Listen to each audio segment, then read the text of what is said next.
दोस्तों हमने ऐसी कई मान्यताओं के बारे में पढ़ा या सुना होगा जिसे हमने कहीं सुनकर या कहीं पर पढ़ के ही सच मान लिया हो, लेकिन शायद हम उसकी तह तक नहीं गए या उसके बारे में ज्यादा जानकारी नहीं हासिल की। और आज यहाँ हम ऐसे ही कुछ मान्यताओं के बारे में जानेंगे जिसको विश्व के बहुत बड़े तबके ने सच मान लिया है, लेकिन वास्तव में वो सच नहीं है।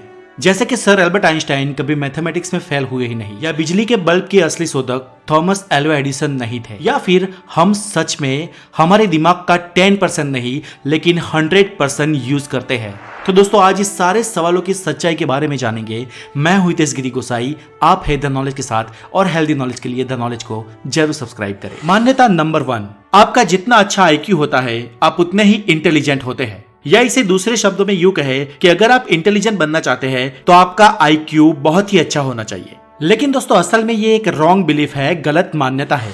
किसी बेसिक माइंड के या नॉर्मल इंसान का IQ 90 से 109 तक होता है। 110 से 119 को हाई एवरेज IQ कहा जाता है। अगर किसी इंसान का IQ 120 से 129 तक है तो इसे सुपीरियर IQ कहेंगे, और 30 से ऊपर वेरी सुपीरियर IQ माना जाता है। लेकिन दोस्तों IQ का अच्छा होना ये एक पर्टिकुलर साइकोलॉजिकल टेस्ट का मेजरमेंट है, और अगर आपका IQ अच्छा है इसका मतलब ये है कि आप थोड़े कठिन काम भी आसानी से कर सकते हैं। लेकिन इसका मतलब ये नहीं है कि आप इंटेलिजेंट हैं, क्योंकि दोस्तों इंटेलिजेंट बनने के लिए IQ के साथ बेहद क्रिएटिविटी और साइकोमोटर एक्टिविटी भी हाई होनी चाहिए। अगर आप बेहद क्रिएटिव हो, आपकी साइकोमोटर एक्टिविटीज भी हाई है और आपका IQ भी हाई है, तो बेशक आप इंटेलिजेंट हो। बिलीफ नंबर 2, दोस्तों अब जो मैं आपको कहने जा रहा हूं शायद आपको इस पे विश्वास ना हो, लेकिन थोड़ा बहुत सर्च आप भी करें, गूगल पे आप भी जाए, आप भी कुछ रिलायबल दस्तावेजों को पढ़े, तब आपको भी यकीन हो जाएगा कि बिजली के बल्ब के असली शोधक थॉमस एल्वा एडिसन नहीं लेकिन ब्रिटेन के जोसेफ स्वान थे। जी हाँ दोस्तों, इंग्लैंड के भौतिक शास्त्री जोसेफ स्वान ने बिजली का सबसे पहला बल्ब सन 1860 में बनाया भी और जलाया भी। दोस्तों जोसेफ स्वान ने अपनी हर मुमकिन कोशिश कर बल्ब में शून्य अवकाश सर्जन करने के अथाक प्रयास किए थे, लेकिन थोड़ी बहुत हवा अंदर रह जाती थी। इसके कारण फिलामेंट बहुत देर तक नहीं टिक पाता था, लेकिन कुछ देर के लिए ही सही बल्ब जलता जरूर था।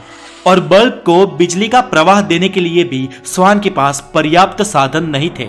इसके बावजूद भी दुनिया का सर्वप्रथम बल्ब बनाने का फॉर्मूला स्वान ने विकसित किया, इसमें कोई दो राहें नहीं है।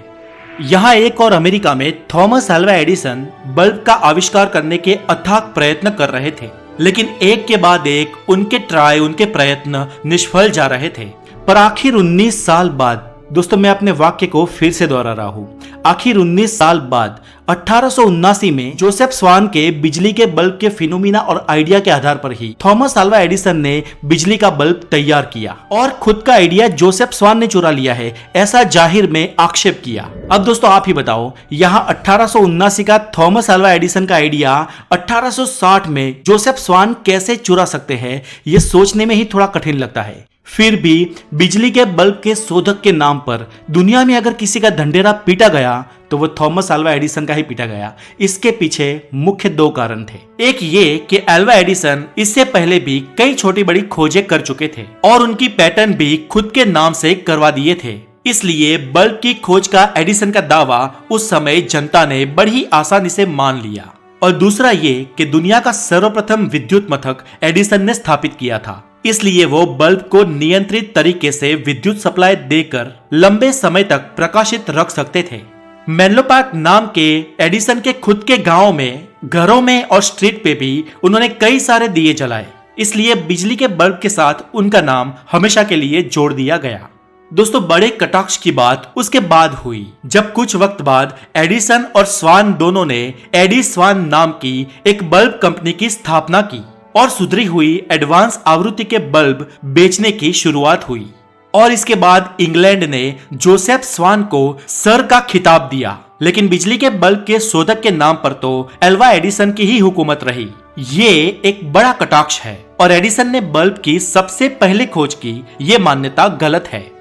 मान्यता नंबर 3, दुनिया के सबसे मशहूर मिथकों में से एक मान्यता यह भी है कि एक विद्यार्थी के तौर पर कमजोर एल्बर्ट आइंस्टाइन स्कूल की एक एग्जाम में फेल हुए थे, दोस्तों इस मान्यता को सच इसलिए मान लिया गया क्योंकि स्कूल के दौर में सर एल्बर्ट आइंस्टाइन कुछ विषयों में वाकई में कमजोर थे, लेकिन इसका मतलब ये नहीं कि आइंस्टाइन एक डल विद्यार्थी थे।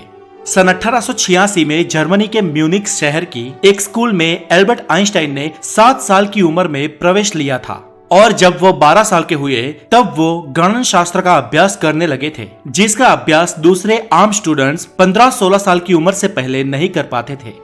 यहाँ एल्बर्ट आइंस्टाइन का ट्रैक रिकॉर्ड सिर्फ इस बात पे बिगड़ा कि वो विज्ञान और गणित के सिवाय कुछ और विषयों में कमजोर थे, जैसे कि उनके स्कूल में कंपलसरी पढ़ाई जाने वाली फ्रेंच भाषा और हिस्ट्री जैसे विषयों में उन्हें जरा भी रुचि नहीं थी और इस बात की सीधी असर उनके रिजल्ट पर होने लगी। और आइंस्टाइन जिस स्कूल में पढ़ते थे उसमें सालों तक नंबर्स या मार्क्स के बजाय ग्रेड देने की प्रथा थी, जिसमें नंबर 1 सर्वोच्च और उसके बाद घटते क्रम पर नंबर 6 आखिरी ग्रेड माना जाता था। अब आइंस्टाइन को सन 1896 में वर्ष की अंतिम परीक्षा में 4.9 का ग्रेड मिला था और राउंड फिगर के तौर पर देखे तो ये नंबर लगभग 5वें ग्रेड में आता था और इसलिए ये रिजल्ट फेल का है। लेकिन दोस्तों यहाँ पर सच बात यह है जो ज्यादातर लोग नहीं जानते कि जब 1896 में ये रिजल्ट आया था उसके 1 साल पहले ही उनकी स्कूल ने इस ग्रेड की सिस्टम को उलट दिया था। इसका मतलब ये है कि 1895 के बाद उस स्कूल में ग्रेड नंबर 6 को सर्वोच्च ग्रेड माना जाता था और उसके बाद उतरते क्रम पर ग्रेड नंबर 1 आखिरी ग्रेड था और जिसमें सर एल्बर्ट आइंस्टाइन को 4.9 का ग्रेड मिला था, जो सच में बहुत ही अच्छा परिणाम था। लेकिन स्कूल ने अपनी ग्रेड सिस्टम को बदल दिया था। इस बात की जानकारी बहुत सारे लोगों को या खास करके लेखक को तो बिल्कुल ही नहीं थी, इसलिए बड़े पैमाने पर यह मान लिया गया कि आइंस्टाइन उस वर्ष की परीक्षा में फेल हुए थे। और दोस्तों इसलिए सर एल्बर्ट आइंस्टाइन के स्कूल में फेल होने की ये मान्यता गलत है। मान्यता नंबर 4, इंसानों के बाल और नाखून उनके मरने के बाद भी बढ़ते हैं। दोस्तों ये भी एक रॉन्ग बिलीफ है, गलत मान्यता है। तो फिर आप ये कहेंगे कि कभी कभी क्लीन शेव्ड इंसान भी मरते हैं, तो कई बार उनकी कुछ घंटे बाद दाढ़ी मूछें देखी गई है। तो दोस्तों इनफैक्ट सच यहाँ पर यह है कि मरने के बाद इंसान के बाल और नाखून बिल्कुल ही नहीं बढ़ते हैं, लेकिन सच ये है कि हमारी त्वचा सिकुड़ने लगती है और मरने के कुछ घंटे बाद इस त्वचा के सिकुड़ने के कारण हमें कुछ हद तक ये अपीयर होता है कि मरने वाले इंसानों के बाल और नाखून थोड़े से बढ़ गए हैं। मिथ नंबर 5, इंसान अपने दिमाग को सिर्फ 10% ही यूज करते हैं। दोस्तों ये एक वाइडली मिसअंडरस्टूड और मिस इंटरप्रिटेट किया हुआ एक मिथक है और कुछ नहीं। इनफैक्ट हर इंसान और हर एनिमल भी अपने दिमाग का 100% हिस्सा यूज करता है, या यूं कहे कि हम अपना 100% ब्रेन यूज करते हैं। दोस्तों आप मानो या ना मानो, लेकिन आप इसे गूगल करो, किसी साइकोलॉजिकल या साइकेट्रिक वेबसाइट पे जाके पढ़ो या कोई किताब पढ़ो, पर आपको वहां पर वो सच ही मिलेगा जो यहाँ पर मैं बता रहा हूँ। हम अपने थॉट प्रोसेस में और अपनी जागरूक चेतना में अपने दिमाग का कुछ हिस्सा ही यूज करते हैं, ये बात सच है। लेकिन दोस्तों हमें ये नहीं भूलना चाहिए कि हमारे शरीर का हर एक हिस्सा और हर एक ऑर्गन हमारे दिमाग के कारण ही चलता है। खाने के बाद हमारा डाइजेशन भी हमारे दिमाग के कारण होता है। हमारे शरीर का मेटाबॉलिज्म सिस्टम, हमारे सेल्स की वृद्धि, हमारी साइको एक्टिविटी या मूवमेंट्स, या हमारे नर्व्स और नर्वस सिस्टम, ये सब का सब हमारे दिमाग के कारण ही चलता है। और हमारे दिमाग का जो हिस्सा हमारी चेतना में यूज नहीं होता है, वो सारा हिस्सा इस शरीर की फिजिकल एक्टिविटी में इन्वॉल्व होता है। इसलिए दोस्तों हमारी पूरी बॉडी के चलने के लिए हमारे दिमाग का 100% यूज होना जरूरी है। अगर किसी क्षति के कारण दिमाग का कोई भी हिस्सा काम करना बंद कर दे तो उसके सीधे परिणाम आपको शरीर पर दिख ही जाएंगे। हालांकि हमारे दिमाग के महज 10% के यूज होने वाले ये मिथक जेम्स विलियम के एक कोट से आया है। उन्होंने कहा था कि we are making use of only a small part of our possible mental and physical resources. लेकिन दोस्तों इस कोट को मिस इंटरप्रिटेट किया गया और इसको 10% माइंड की एबिलिटी के साथ जोड़ दिया गया। लेकिन इस कोट का मतलब कहीं पर भी ये नहीं होता है कि हम अपने दिमाग का 10% ही अपनी लाइफ में यूज करते हैं। और एक मान्यता है कि टेलीविजन के बहुत ही नजदीक बैठ के लंबे समय तक कार्यक्रम देखने से आंखों को नुकसान होता है। दोस्तों ये मान्यता सबसे पहली बार सन 1960 में पैदा हुई, जब 60 के दशक में अमेरिका की टीवी उत्पादक कंपनी जनरल इलेक्ट्रॉनिक ने यह घोषणा की कि मैन्युफैक्चरिंग में खामी रह जाने की वजह से कुछ मॉडल्स में से निर्धारित सीमा से ज्यादा एक्सरेज निकल रहे हैं और इसलिए उस वक्त टेलीविजन सेट से थोड़ा दूर रहने के लिए लोगों को अनुरोध किया गया। दोस्तों उस समय टीवी में यूज होने वाली कैथोड रेड ट्यूब हानिकारक पालजामलिक किरणों को अतिशय मात्रा में बाहर फेंकती थी और विशेष जोखिम बच्चों के लिए था, क्योंकि बड़े व्यक्तियों के कंपैरिजन में बच्चों की आंख दूर या नजदीक के दृश्य में बहुत ही जल्दी अनुकूलित हो जाती है।